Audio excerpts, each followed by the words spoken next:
Hello, and welcome back to Tax and Financial Matters, the channel where we discuss various topics related to tax and financial matters.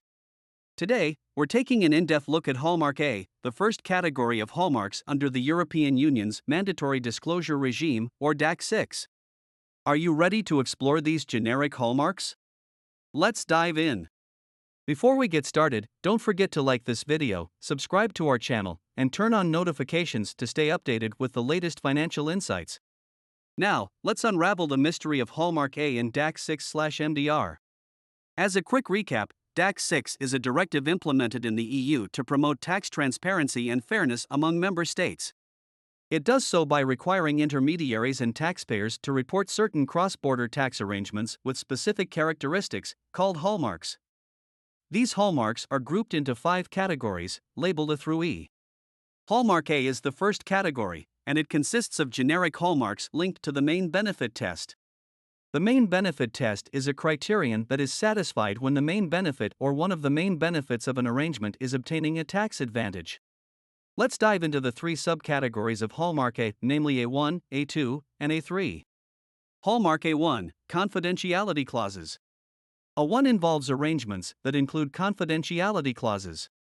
These clauses restrict the disclosure of certain information by intermediaries or taxpayers, which may indicate aggressive tax planning.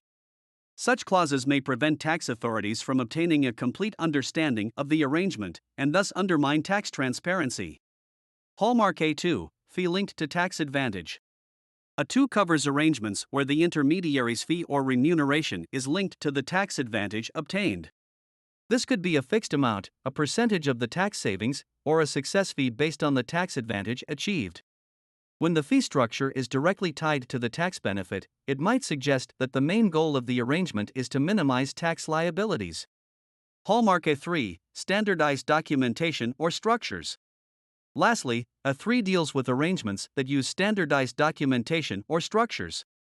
These are essentially off-the-shelf or one-size-fits-all solutions that have been marketed or made available to multiple clients without any significant customization. Such arrangements might be designed to exploit tax loopholes, making them a potential target for the DAC6 reporting requirements. The significance of Hallmark A. Understanding Hallmark A is important because it highlights the types of arrangements that tax authorities in the EU consider indicative of potential tax avoidance or aggressive tax planning. By identifying and reporting arrangements that meet any of these generic hallmarks, intermediaries and taxpayers can contribute to a more transparent and fair tax environment within the EU. It's also worth noting that arrangements that meet Hallmark A must also pass the main benefit test, as mentioned earlier. This means that if the primary purpose of an arrangement is not to obtain a tax advantage, it may not necessarily fall under the reporting requirements of DAC6, even if it exhibits one of the generic hallmarks. Conclusion. In conclusion, Hallmark A is the first category of hallmarks under the EU's DAC6 MDR, focusing on generic hallmarks linked to the main benefit test. By understanding the implications of confidentiality clauses, fee structures tied to tax advantages, and standardized documentation or structures, intermediaries and taxpayers can better identify and report relevant cross-border tax arrangements. We hope this deep dive into Hallmark A has provided you with valuable insights into the world of DAC6 MDR.